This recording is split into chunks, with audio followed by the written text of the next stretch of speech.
आयुक्तालय कॉलेज शिक्षा राजस्थान के इस प्लेटफॉर्म ज्ञान सुधा सक्सेस साथी में आपका एक बार फिर से स्वागत है। आइए आज हम करते हैं नेट जेआरएफ के केमिस्ट्री के क्वेश्चंस जो कि रिएक्शन मैकेनिज्म से संबंधित हैं। इससे पहले कि हम पहला क्वेश्चन सॉल्व करें, आइए जान लेते हैं बाइट एंगल ऑफ फॉस्फाइन के बारे में और किस तरह से वो फॉर्मुलेटेड प्रोडक्ट का लीनियर होना या फिर ब्रांच्ड होना तय करता है। देखिए, जब भी अनसैचुरेटेड कंपाउंड का हाइड्रोफॉर्माइलेशन किया जाता है और फॉर्माइलेटेड प्रोडक्ट बनता है तो ब्रांच्ड चेन यानी शाखित उत्पाद और लीनियर उत्पाद, रेखीय उत्पाद दोनों के पाए जाने की बनने की संभावना होती है। लेकिन जैसे जैसे जो बाइट एंगल ऑफ फॉस्फाइन जो कि यहाँ पर दिखाया गया है, ये रोडियम के साथ फॉस्फाइन ने कॉम्प्लेक्स बनाया है और दो फॉस्फाइन और रोडियम के बीच में जो एंगल है उसको बाइट एंगल कहा जाता है।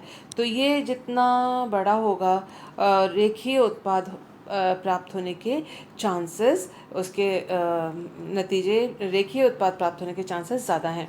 तो हम देख लेते हैं कुछ फॉस्फाइंस। देखिए, यहाँ 85 डिग्री है, ये मोर देन 120 डिग्री है।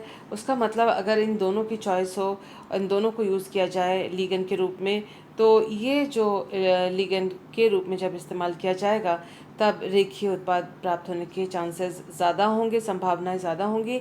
और क्योंकि इसका बाइट एंगल कम है तो यहाँ रेखीय उत्पाद प्राप्त करने के चांसेस कम होंगे या नहीं होंगे। तो इस बात को ध्यान में रखते हुए आइए करते हैं अपना पहला MCQ solve. Hydroformylation of 1 propene with this rhodium complex. इस रोडियम कॉम्प्लेक्स में देखिए 2 लिगेंड जुड़े हुए हैं और अगर हम लिगेंड यूज़ कर रहे हैं, ये जो 4 ऑप्शन हमको दिए हुए हैं, तो हमसे पूछा गया है the linear hydroformylated product is formed with highest selectivity. तो किस इनमें से किस लिगेंड से लीनियर हाइड्रोफॉर्माइलेटेड उत्पाद पाए जाने की संभावना सबसे ज़्यादा है। अभी हमने देखा था कि इसका जो बाइट एंगल है वो मोर देन 120 डिग्री है और बाकी इन 3 लिगेंड्स का इससे काफ़ी कम है। तो ऐसे में लीनियर उत्पाद प्राप्त होने की संभावनाएं हैं, ये ऑप्शन नंबर 3 से है। तो ये क्वेश्चन काफ़ी डायरेक्ट था और एकदम इजी। आइए करते हैं हम नेक्स्ट क्वेश्चन सॉल्व। इसमें इपॉक्साइड रिंग हमको दिया हुआ है और दिया हुआ है इरिडियम का कॉम्प्लेक्स जो कि त्रिविम्बादित है। बड़े लिगेंड्स इसके साथ जुड़े हुए हैं और इपॉक्साइड रिंग जो है वो रिंग ओपनिंग होगी। ये जो इपॉक्साइड हमें दिया हुआ है इसके दोनों जो हिस्से हैं वो सिमेट्रिकल नहीं है। अगर बीच में से इसको 2 भागों में 2 हिस्से में बांटे तो ये इधर CH3 लगा हुआ है, इधर कुछ भी नहीं लगा हुआ है। तो ऐसे में जो इरिडियम है वो उस तरफ से बॉन्ड बनाएगा जहाँ पर त्रिविम बाधा कम है, यानी ये जो बॉन्ड है वो टूटेगा और यहाँ जो हाइड्रोजन है वो हाइड्रोजन जो है उसी दिशा से जुड़ेगा इरिडियम पर जिस दिशा से इरिडियम और कार्बन का बॉन्ड बना है। तो ये जो 4 ऑप्शन हमें दिए गए हैं उनमें से हमें प्रोडक्ट चुनना है। हम देख सकते हैं कि ये जो 2 ऑप्शंस है उसमें इरिडियम के साथ CO bond, C double bond O carbonyl group जुड़ा हुआ है, यानी इरिडियम उस कार्बन से जुड़ा है, कार्बन से बॉन्ड बना रहा है जिसमें CO है, जैसा जो कि नहीं हो सकता। So option number 3 and option number 4 को हम नेगेट करते हैं। हमारे पास बचा है ऑप्शन नंबर 1 और ऑप्शन नंबर 2। इन दोनों में से हमें चुनना है। देखिए, यहाँ एक हाइड्रोजन इस कार्बन पर है और वो जो हाइड्रोजन है, देखिए ये CH2 ये इरिडियम के साथ बॉन्ड बनाएगा। देख सकते हैं आप, CH2 ने इरिडियम के साथ बॉन्ड बनाया है और यहाँ जो हाइड्रोजन है वह हाइड्रोजन जो है वो इरिडियम के साथ बॉन्ड बनाएगा। अब क्योंकि त्रिविम बाधा ज़्यादा है, ये इरिडियम के साथ बड़े ग्रुप्स लगे हुए हैं, तो इसीलिए जो हाइड्रोजन होगा उसी दिशा से जुड़ेगा जिस दिशा से कार्बन जुड़ा है। अगर हम इन दोनों की बात करते हैं, ये दोनों तो नेगेटेड हैं, इन दोनों की बात करते हैं तो हम देख सकते हैं यहाँ Cl इधर पास में जुड़ा हुआ है जहाँ से CH2 इपॉक्साइड रिंग का है और हाइड्रोजन जो है 180 डिग्री ऑपोजिट में है जो कि संभव नहीं है। तो ये कॉम्प्लेक्स, ये जो रिंग है वो टूटेगा, इस कॉम्प्लेक्स के साथ बॉन्ड तभी बनेगा बनेगा जब हाइड्रोजन भी उसी दिशा से जुड़ा हुआ हो जहाँ से CH2 इपॉक्साइड रिंग का जुड़ा हुआ है। So this is the right answer. यहाँ क्योंकि Cl पास में है और हाइड्रोजन इससे 180 ऑपोजिट है, तो ये आंसर नहीं है। तो इसको एक्सप्लेन कैसे करते हैं वो देख लेते हैं। ये देखिए, ये CO बॉन्ड जो है वो टूटा है, जैसे कि हमने यहाँ देखा था कि ये जो CO बॉन्ड है, वो टूटता है। CO बॉन्ड ये टूटता है और उसी तरह से यहाँ हम देख सकते हैं कि ये CO बॉन्ड ये टूटा हुआ है। इधर देखिए, ये रहा, और ये CO बॉन्ड टूटा है और CH2 जो है उसने इरिडियम के साथ बॉन्ड बनाया है, ये देखें। और ये CHO, ये देखिए, ये जो CH और O ये रहा, और इसी CH के साथ CH3 जुड़ा है, वो ये रहा। तो आप देखें कि उसके बाद इलेक्ट्रॉन्स का इस तरह से मूवमेंट होगा और ये C डबल बॉन्ड O बनेगा और ये CH3 ये यहाँ पर है, और ये जो हाइड्रोजन यहाँ से निकला वो इरिडियम, जो हाइड्रोजन इस जगह से निकला वो इरिडियम के साथ जुड़ गया। तो जब उसकी स्टीरियोकेमिस्ट्री हम देखें तो ये हाइड्रोजन उसी दिशा में है जहाँ से इरिडियम से जुड़ा हुआ है, जिस दिशा से CH2 है। सो हमारा ऑप्शन जो है वो करेक्ट था और वो मैकेनिज़्म था। आइए देखते हैं नेक्स्ट क्वेश्चन। यहाँ पर डेकाबोरेन का इस्तेमाल किया गया है। एसिटिलीन के साथ इसका रिएक्शन करवाया जाना है इन द प्रेजेंस ऑफ E2S।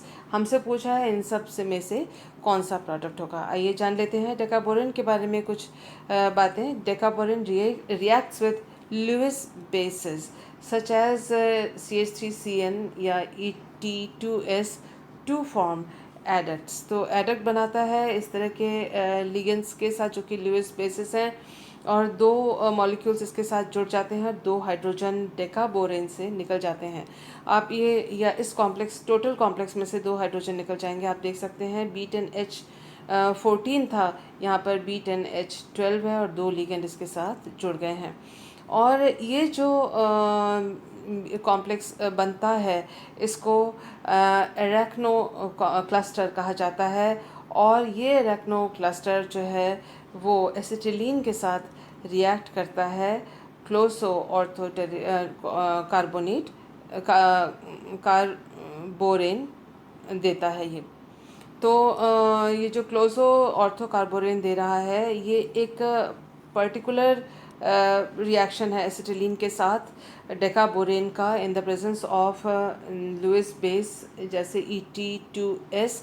तो ऐसे में हम देख सकते हैं कि ये देखिए एसिटिलीन का रिएक्शन हुआ और दो लिगेंड्स जो यहाँ से जुड़े हुए थे इस एरेक्नो क्लस्टर के साथ, वो दोनों लिगेंड्स बाहर निकल आए और आप देख सकते हैं इस तरह से ये क्लोजो कार्बोरेन बना है प्रोडक्ट के रूप में। और साथ ही आप देख सकते हैं जो यहाँ पर H12 था वो H12 यहीं पर ही है। C2H2 यानी एसिटिलीन था और उसके हाइड्रोजन्स जो हैं टोटल अगर आप गिने तो उसमें ऐड नहीं हुए हैं और दो हाइड्रोजन एक बार और निकल गए हैं। तो पहले स्टेप में दो हाइड्रोजन निकले थे और दूसरे स्टेप में दो हाइड्रोजन एटम्स निकले हैं।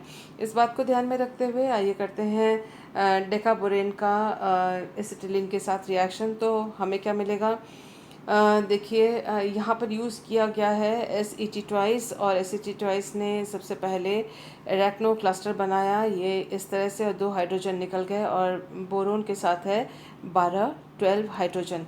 जब एसिटिलीन के साथ रिएक्शन हुआ तो ऐसे में दो हाइड्रोजन दोबारा निकल गए।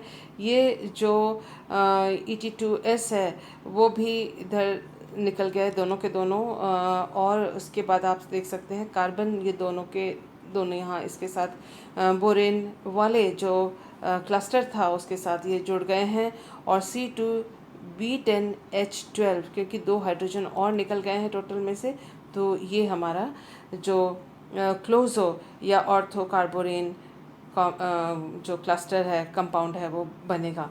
तो हम इन सभी ऑप्शंस में, देखिए ये तो आपको ध्यान में रखना पड़ेगा, तो इन सभी ऑप्शंस में हम देख लेते हैं कि कहाँ पर है C2B10H12, तो ये रहा C2B10H12। बाकी यहाँ पर देखिए B8 है, B9 है, देखते हैं इसको क्रॉस करना है। यहाँ पर हाइड्रोजन की संख्या कमी नहीं है, बराबर रही है C2H2 के जुड़ने के बाद। So this is also wrong, तो ये सिर्फ option number 1 is the correct answer. आइए देखते हैं नेक्स्ट इन्फॉर्मेशन हमारे स्क्रीन पे है, इसको याद कर लेते हैं। एडमन डिग्रेडेशन या एडमन साइकिल जिसे कहते हैं हम, और ये यूज़ होता है प्रोटीन के सीक्वेंस को पता करने के लिए। किस तरह से जो एन टर्मिनल सीक्वेंसिंग है उसे पता करने के लिए। एन टर्मिनल यानी जहाँ पर प्रोटीन के जिस सिरे में एमिनो ग्रुप जुड़ा हुआ है उस सिरे में कौन सा एमिनो एसिड है उसका पता करते हैं हम एडमन डिग्रेडेशन के द्वारा। इसके लिए हम यूज़ करते हैं PITC। ये देखिए यहाँ लिखा हुआ है फिनाइल आइसोथायोसाइनेट का इस्तेमाल किया गया है। और आप ये देखिए कि फिनाइल आइसोथायोसाइनेट किस तरफ से रिएक्ट करता है। देखिए ये जो एमिनो एसिड है, जो एमिनो टर्मिनल का एसिड है, ये एमिनो टर्मिनल, और प्रोटीन का दूसरा टर्मिनल होता है एसिडिक COOH टर्मिनल। तो जहाँ पर जिस साइड में NH2 है उस साइड से ये फिनाइल आइसोथायोसाइनेट जो है वो रिएक्ट करता है। और इस तरह से आप देख सकते हैं ये R1, ये रहा R1, और जो दूसरा अमीनो एसिड है जो यहाँ दिखाया गया है, आगे लंबी चेन होगी लेकिन सेकंड वाले को सिर्फ यहाँ दिखाया हुआ है, तो सेकंड वाला ये रहा। तो बॉन्ड किसके साथ बना? बॉन्ड उस सिरे के साथ बना जहाँ R1 यानी पहला अमीनो एसिड है, जिसका एमिनो ये रहा एमिनो ग्रुप जो है जिस एंड में है वहाँ से बॉन्ड बनता है। और ये एमिनो ग्रुप है, ये R1 पहले एमिनो एसिड का एल्काइल ग्रुप। आप देख सकते हैं कि यहाँ से प्रोटॉन का निष्कासन हुआ, और ये भी कि ये जो एमिनो एसिड है R2 वाला, वो उसका NH2 R2COOH वाला हिस्सा वो इधर से निकल कर आ जाता है। यानी सेकेंड जो एमिनो एसिड है वो अब एक एंड में आ गया है, सिरे में पहुंच गया, जबकि रिएक्शन से पहले R1 इस एंड में था। तो अब आ गया है R2, जो यहाँ आप देख सकते हैं। उसका मतलब R1 वाले एमिनो एसिड ने PITC के साथ बॉन्ड बना लिया है, और फिर उसका हेट्रोसाइक्लिक कंपाउंड बनता है, और जिसको फिर हम एनालाइज करते हैं ये पता करने के लिए R1 ग्रुप क्या है, या फिर दूसरे शब्दों में कि ये एमिनो एसिड क्या था। तो ये इस बात को ध्यान में रखते हुए आइए जान लेते हैं कुछ और बातें। DIPEA NN diisopropyl ethyl amine. So NN diisopropyl, ये इथाइल एमीन, इसको यूज़ किया जाता है। ये ऑर्गेनिक कंपाउंड है और एमीन है, और ये एक अच्छा प्रोटॉन स्कैवेंजर है। प्रोटॉन स्कैवेंजर यानी प्रोटॉन को सिस्टम में से निकाल लेता है। तो इन बातों को ध्यान में रखते हुए आइए करते हैं हम अपना नेक्स्ट क्वेश्चन सॉल्व, जो हमारे स्क्रीन पे है। इसमें पूछा है एडमन डिग्रेडेशन के द्वारा इस डाईपेप्टाइड का, ये रहा डाईपेप्टाइड, इसका एडमन, अगर हम एडमन डिग्रेडेशन करें तो ये जो प्रोडक्ट है वो क्या होंगे। यहाँ पर हमने लिया है PHNCS यानी PITS हमने लिया हुआ है यहाँ पर, और हमने लिया हुआ है DIPA जो हमने अभी देखा था प्रोटॉन स्कैवेंजर के रूप में। ए और बी क्या बनेगा? हमने अभी एडमन डिग्रेडेशन देखा है, और एडमन डिग्रेडेशन जहाँ एमिनो साइड है उस साइड से ये बॉन्ड बना के इसको निकाल के ले जाता है। PITS जैसे ये जो आइसोथायोसाइनेट है, और जो बच जाता है वो ये वाला एमिनो एसिड बच जाता है, जिसका N ग्रुपिंग अब एक्सपोज हो जाता है अगर ये प्रोटीन के साथ लंबे चेन के साथ था, और अगर लंबे चेन के साथ नहीं था तो ये COOH बच जाएगा, और ये नया एमिनो एसिड हमें अलग से पड़ा हुआ मिलेगा, और ये जो हिस्सा है वो इसके साथ मिलकर हेट्रोसाइक्लिक यौगिक बनाएगा। ये हमने अभी देखा था एडमन डिग्रेडेशन में, इससे पहले वाले स्लाइड में। अब हमारे पास जो ऑप्शंस हैं उनको हम देख लेते हैं।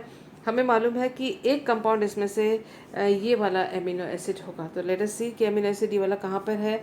देखिए यहाँ पर एमिनो एसिड ये वाला है जो कि गलत है।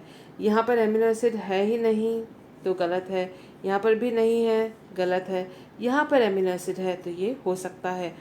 तो उसका यही आंसर होगा। तो ये जो हम देखते ही इसको बिना रिएक्शन को सॉल्व किए, बिना इसका प्रैक्टिस किए या बिना वर्कआउट किए हम एकदम देख के बता सकते हैं कि ये रहा एमिनो एसिड जो यहाँ पर है। और ये जो आइसोप्रोपाइल वाला आर ग्रुप है वो क्योंकि PITS के साथ रिएक्ट करेगा, हेट्रोसाइक्लिक बनाएगा, तो ये रहा इसका जो पहला एमिनो एसिड इस सिरे का जो थायोआइसोसाइनाइड के साथ, आइसोथायोसाइनाइड के साथ जिसने रिएक्शन किया। So this option 4 is the correct answer.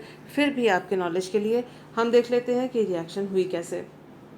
ये देखिए ये एमिनो एसिड है, ये डाइपेप्टाइड है और ये जो ग्रुप है वो एमिनो सिरे के साथ जुड़ा हुआ है।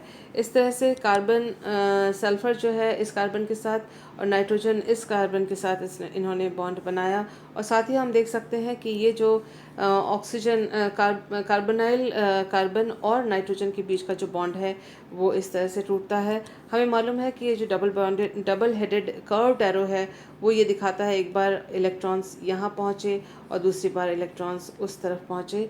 तो इस तरह से इस इलेक्ट्रॉन्स के मूवमेंट को 2 स्टेप में अलग अलग ना दिखा के एक ही बार में दिखाया गया है। और PITS के साथ आप देख सकते हैं रिएक्शन हो रही है इस तरह से, और ये वाला हिस्सा टूटकर अलग निकल आया। तो ये जो हिस्सा है वो एमिनो एसिड का वो ये रहा, ये यहाँ से यहाँ पर आया है और इन दोनों के बीच में जो बॉन्ड बना है वो ये बॉन्ड बना है। कैसे वो देख लेते हैं। ये नाइट्रोजन के साथ ये वाला कार्बन, तो आप देख सकते हैं NH के साथ ये जो कार्बन का बॉन्ड बना है और उधर देख सकते हैं कि सल्फ़र ने C डबल बॉन्ड O के साथ बॉन्ड बनाया है, वो ये रहा। ये 2 नए बॉन्ड बने हैं और ये जो कार्बोनाइल कार्बन और नाइट्रोजन के बीच में बॉन्ड टूटा है जिसकी वजह से ये हमको मिला है। तो इससे तो आगे ये प्रोडक्ट मिलेगा जिससे हमें जो हमें आंसर के रूप में वहाँ देखा गया है और दिया गया है। और ये जो अमीनो एसिड है इसको अगर ये बिलो द प्लेन है, इसको अगर आप 180 डिग्री रोटेट कर लेते हैं, फ्लिप कर लेते हैं तो अबव द प्लेन आ जाएगा। तो इस तरह से ये हमारा B और ये हमारा A जो कि हमने इससे पहले भी देखा था। आइए करते हैं next question. Both 1 chloro 1 phenyl propane 2-one and 1 chloro 3 phenyl 2 propane 2-one give same product। तो ये 2 मॉलिक्यूल्स हैं जिनको हमें ड्रॉ करना है, लिख लेना है ताकि पता पड़े कि प्रोडक्ट क्या है। When heated in the presence of NaOMe sodium methoxide the product A is. तो जो ये जो 2 मॉलिक्यूल्स हैं इनको हम लिख लेते हैं। सोडियम मिथॉक्साइड के साथ इसका रिएक्शन करवाते हैं। पूछा है कि दोनों के दोनों एक ही प्रोडक्ट बनाएंगे, इन चारों ऑप्शन में से कौन सा है। देखिए एक तो मिथाइल 3 फिनाइल प्रोपियोनेट है और मिथाइल 2 फिनाइल प्रोपियोनेट है, इधर ये दोनों और दिए हुए हैं। सो हमें जब प्रोडक्ट बनाएंगे उसमें 2 चीज़ों को ध्यान में रखेंगे कि इसमें एक तो हैलोजन नहीं है। आप देख लीजिए कि दोनों जो मॉलिक्यूल्स हमको दिए हुए हैं उन दोनों में हैलोजन्स हैं और ये जो उत्पाद है उनमें कहीं पे भी हैलोजन नहीं है। उसका मतलब हैलोजन इसमें से एलिमिनेट हो रहा है। यहाँ हमने बेस यूज़ किया हुआ है तो उसका मतलब है अगर हैलोजन एलिमिनेट हो रहा है तो कोई साइक्लिक इंटरमीडिएट इसके बीच में हो सकता है। आइए देखते हैं किस प्रकार से। तो ये 1 क्लोरो 1 फिनाइल प्रोपेन 2-one और यहाँ पर 1 क्लोरो 3 फिनाइल प्रोपेन 2-one, यहाँ पर दोनों मॉलिक्यूल्स को हमने इस तरह से लिखा। ये जो CH3 हाइड्रोजन है उसको हमने CH2 और H करके लिखा है और यहाँ पर भी ये जो CH2 था उसको हमने CH और हाइड्रोजन अलग करके लिखा है ताकि रिएक्शन के मैकेनिज्म को समझने में ईजी हो। सोडियम मिथॉक्साइड बेस का इस्तेमाल किया गया है और ये कार्बन हाइड्रोजन बॉन्ड ये एसिडिक हाइड्रोजन है क्योंकि कार्बोनाइल ग्रुप के पास है और ये निकल जाता है। मोरोवर यहाँ पर हमें C- होना है, C- नहीं होगा तो ये अटैक करके इस Cl को निकाल नहीं पाएगा। इसलिए एक यहाँ से इस प्रोटॉन का निकलना H+ के रूप में और यहाँ इस कार्बन के ऊपर माइनस चार्ज आना ज़रूरी है। ठीक उसी तरह से यहाँ ये एसिडिक हाइड्रोजन है और यहाँ माइनस चार्ज आना ज़रूरी है और उस माइनस चार्ज का यहाँ C+O तक डीलोकलाइजेशन होगा। ठीक उसी तरह से ये जो है इसमें भी डीलोकलाइजेशन रेजोनेंस के द्वारा होगा। अब जो यहाँ C- बना है या इनोलेट आयन बना है वो Cl को इस तरह से पुश करके बाहर निकाल देगा, या आप कह सकते हैं कि कार्बन क्लोरो बॉन्ड के जो इलेक्ट्रॉन्स है, क्लोरो जो है इलेक्ट्रोनेगेटिव होने की वजह से अपने इलेक्ट्रॉन्स बॉन्ड के इलेक्ट्रॉन्स को लेके निकल जाएगा और इस तरह से एक साइक्लिक इंटरमीडिएट हमें प्राप्त होगा। अगर आप इन दोनों को ध्यान से देखें तो ये यहाँ से यहाँ बॉन्ड बन रहा है, ये बॉन्ड बन रहा है और जहाँ पर कार्बोनाइल ग्रुप है उसके साथ वाले कार्बन पर पीएच है और दूसरा वाला कार्बन जो है वो CH2 है। ठीक उसी तरह से जब यहाँ से अटैक होगा तो कार्बोनाइल कार्बन, ये 3 मेंबर रिंग है तो कार्बोनाइल कार्बन के साथ में पीएच ये रहा और जो दूसरा यहाँ पर ये जो है वो CH2, यानी कार्बोनाइल कार्बन के एक तरफ है पीएच और दूसरी तरफ है CH2। तो ये दोनों के दोनों इस जो इंटरमीडिएट कंपाउंड है उसको ये प्रदान करते हैं और उसके बाद इसका, क्योंकि ये स्ट्रेन्ड रिंग है, इसमें तनाव है, ये खुलेगा ज़रूर। सोडियम मेथॉक्साइड है इसके मीडियम के अंदर रिएक्शन होने के लिए और इस कार्बोनाइल कार्बन पे इसने अटैक किया और यहाँ पर आप देख सकते हैं ester grouping as a result of this reaction, ये एस्टर ग्रुपिंग यहाँ पर बन गया। तो COOMe और यहाँ पर भी COOMe ये जो है ओपन होता है, रिंग यहाँ से टूटती है और यहाँ पर आप देख सकते हैं कि C+O के बाद एक CH2 और उसके बाद CHPH ये रहा और ये CH- के ऊपर एक प्रोटॉन फिर आप आकर जुड़ जाता है तो ये CH2 हो गया। अब आप ये पूछ सकते हैं कि बॉन्ड यहाँ से क्यों टूटी। अगर इसी कार्बोनाइल कार्बन पर अटैक होना है तो बॉन्ड यहाँ से भी तो टूट सकता था, लेकिन अगर आप देखें कि अगर यहाँ से बॉन्ड ब्रेकिंग होता है तो फिर ये जब खुलकर यहाँ आएगा, खुल जाएगा ये, तो ये आप देखें कार्बोनाइल कार्बन के साथ वाले में होगा पीएच, ये पीएच लगेगा और जिससे स्टेरिक रिपल्शन ज़्यादा होगी। जो ट्रांजिशन स्टेट होगा उसमें भी त्रिविम बाधा ज़्यादा होगी और जो प्रोडक्ट होगा उसमें भी त्रिविम बाधा ज़्यादा होगी। ऐसे में जो रिंग ओपनिंग है वो इसी जगह से अगर हो तो फिर ये स्टेबल प्रोडक्ट हमें प्राप्त होगा। तो हम देख सकते हैं कि मिथाइल 3 फिनाइल प्रोपियोनेट हमें प्राप्त होगा। आइए देख लेते हैं कि ऑप्शंस हमारे पास क्या दिए हुए थे। यहाँ पर देखिए मिथाइल 3 फिनाइल दिया हुआ था और फिर मिथाइल 2 फिनाइल दिया हुआ था। इन दोनों में कन्फ्यूजन था और ये जो बाकी दोनों हैं ये किसी भी हालत में नहीं बन सकते। तो इन दोनों में अगर कन्फ्यूजन है, हम देख सकते हैं कि मिथाइल 2 फिनाइल प्रोपियोनेट, इसमें स्टेरिक इंडरेंस ज़्यादा है, इसमें कम है, इसमें ट्रांजिशन स्टेट में भी कम होगा और इसमें प्रोडक्ट बनने में भी कम होगा। तो इसीलिए स्टेरिक इंडरेंस कम होने की वजह से ये फेवरेबल प्रोडक्ट हुआ। तो ऑप्शन जो है हमारा आंसर के लिए option number 1 is the correct answer. आइए देखते हैं नेक्स्ट क्वेश्चन जो हमारे स्क्रीन पे है। ये स्टीरियो केमिस्ट्री भी है, पेरिसाइक्लिक रिएक्शन भी है और 1HNMR, तीनों का कॉम्बिनेशन है। इन्होंने कहा है कि under photochemical conditions pericyclic reaction हो रही है फोटोकेमिकल कंडीशंस में और उसके बाद जो प्रोडक्ट बनेगा उस प्रोडक्ट का 1HNMR केमिकल शिफ्ट क्या होगा मिथाइल ग्रुप्स का इन डेल्टा ppm। तो इन्होंने इकट्ठे सारी कुछ चीज़ें पूछ ली हैं इस, क्योंकि इन्होंने पेरिसाइक्लिक रिएक्शन बोला है और साथ ही में इन्होंने फोटोकेमिकल कंडीशंस भी बोले हैं, तो वुडवर्ड हॉफमैन रूल का यूज़ करना नहीं भूलिएगा। वुडवर्ड हॉफमैन रूल से सबसे आसानी से आप जो स्टीरियोकेमिकल नतीजे पे पहुंच सकते हैं। Woodward Hoffmann rule for electrocyclic reactions क्या है, वो बहुत इजी है। आप एक को याद कीजिए, बाकी सारे जो है ऑटोमेटिकली उसके रिवर्स आते हैं। Woodward Hoffmann rule open chain pi electron system के लिए यूज़ किया जाता है और हमें मालूम है इलेक्ट्रोसाइक्लिक रिएक्शंस में जो पेरिसाइक्लिक रिएक्शन के द्वारा इलेक्ट्रॉन्स के मूवमेंट के द्वारा रिंग ओपन चेन जो कंपोनेंट है, ओपन चेन जो कंपाउंड है वो क्लोज्ड रिंग कंपाउंड में कन्वर्ट हो जाता है। अब हम अगर काउंट करें number of pi electrons in open chain compound, अगर वो 4n+2 पाई इलेक्ट्रॉन सिस्टम है, तो अगर फोटोकेमिकल कंडीशंस है तो कॉन रोटेशन होगा। और ठीक इसका रिवर्स आप देख लीजिए, हालांकि इसको यहाँ पर यूज़ नहीं किया जाएगा, फिर भी देख लीजिए 4n पाई सिस्टम अगर open chain pi electron system का है तो कॉन रोटेशन अगर होता है तो वो थर्मल कंडीशन होता है।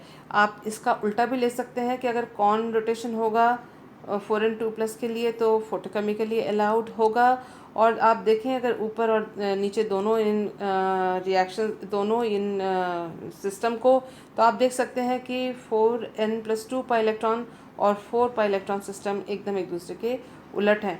यहाँ कॉन रोटेशन फोटोकेमिकली अलाउड होता है, तो इसमें कॉन रोटेशन जो है वो थर्मली अलाउड होता है। ठीक उसी तरह से अगर कॉन फोटोकेमिकली अलाउड है तो डिस जो होगा वो थर्मली अलाउड होगा, और उसका उल्टा यहाँ डिस जो होगा वो फोटोकेमिकली अलाउड होगा। तो एक को याद रखेंगे तो आपको जो चारों कंडीशन है ऑटोमेटिकली याद हो जाएंगे।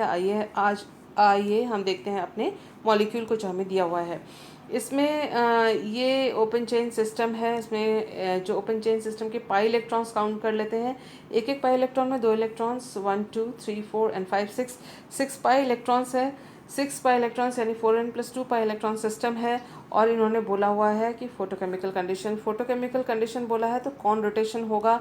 तो उसका मतलब ये कॉन रोटेशन के द्वारा रिंग क्लोजर इस मॉलिक्यूल के अंदर होगा।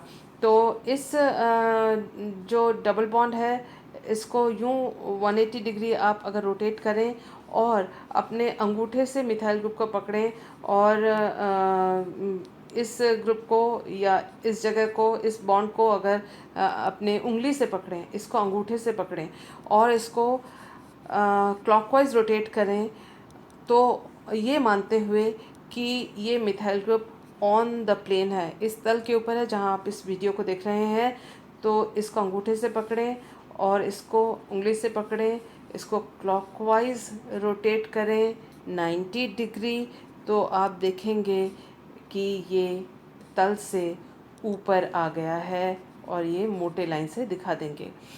उसी तरह से इस वाले बॉन्ड को भी आप रोटेट करें और अंगूठे से इस बॉन्ड को पकड़ें और उंगली से मिथाइल ग्रुप को पकड़ें, जो कि ये इस प्लेन पर, इस तल पर है जहाँ आप वीडियो देख रहे हैं। इसको फिर घुमाएं 90 डिग्री क्लॉकवाइज, तो आप देखेंगे जो उंगली से आपने इसको छू रखा है वो तल के नीचे चला गया है, यानी इसको हम डॉटेड लाइन से दिखाएंगे, नीचे चला जाएगा और ये ऊपर आ जाएगा अगर हमने इसको क्लॉकवाइज रोटेट किया है तो 90 डिग्री के लिए। एक तो ये बात इलेक्ट्रोसाइक्लिक रिएक्शन में। दूसरी बात ये है कि इलेक्ट्रोसाइक्लिक रिएक्शन में रिंग क्लोजर होगा, तो ये रहा रिंग क्लोजर हो गया। और हम देख सकते हैं कि अगर रिंग क्लोजर होता है इन दोनों के बीच में एक बॉन्ड बनेगा, यहाँ एक बॉन्ड बनेगा, ये टूटेगा और यहाँ एक बॉन्ड बनेगा और ये वाला बॉन्ड भी टूटेगा। सो इस तरह से रिंग क्लोजर होगी और ये ऊपर और ये नीचे प्लेन के चला जाएगा। तो हम देखते हैं कि हमें ऑप्शंस क्या दिए हुए हैं।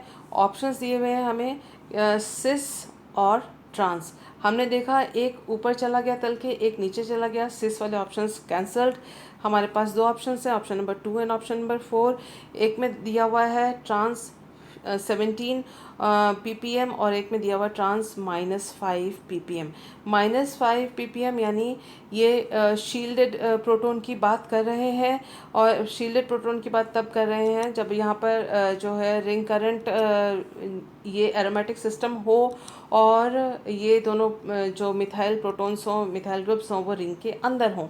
तो आइए देख लेते हैं क्या ये एरोमेटिक सिस्टम होगा। हम देखते हैं कि इन तीनों जो बॉन्ड्स हैं, ये तीनों बॉन्ड ये और ये तीनों टूट जाएंगे, उसकी जगह यहाँ और यहाँ 2 नए बॉन्ड्स बनेंगे। लेट अस काउंट कि कितने पाई बॉन्ड्स हुए पाई इलेक्ट्रॉन्स से। यहाँ से शुरू करते हैं इन पाई इलेक्ट्रॉन्स को 1 2 3 4 5 6 7 8 9 10 11 12 13 14 14 पाई इलेक्ट्रॉन। उसका मतलब 14 पाई इलेक्ट्रॉन्स मतलब 4 × 3 दैट इज़ 12 + 2, तो यानी 4n + 2 पाई इलेक्ट्रॉन सिस्टम है ये भी। तो यानी एरोमेटिक सिस्टम है। एरोमेटिक सिस्टम है तो अंदर रिंग के अंदर जो है वो डी शील्डिंग होगी और भयंकर डी शील्डिंग होगी, बहुत ज़्यादा होगी, इसलिए -5 आएगा, ना कि +17। तो इसीलिए option number 4 is the correct answer. इसी एक्सप्लेनेशन को आइए इधर देख लेते हैं। ये देखिए कॉन्वर्टेशन यहाँ पर दिखाया हुआ है। इन दोनों में कॉन्वर्टेशन होगा वुडवर्ड हॉफमैन, इन दोनों में वुडवर्ड हॉफमैन रूल के अनुसार। और आप देख सकते हैं कि इस तरह से इलेक्ट्रॉन का मूवमेंट हुआ और ये जो तीनों पाई बॉन्ड्स हैं वो टूट के ये 2 नए पाई बॉन्ड्स बने। ये रिंग अबव द रिंग, ये below the ring. 14 pi electrons हैं और डायट्रॉपिक रिंग करंट है, इसलिए डेल का मान होगा -5। और ये दोनों एक ऊपर और एक नीचे है प्लेन के, तो ये हुए trans. Let's do the next question.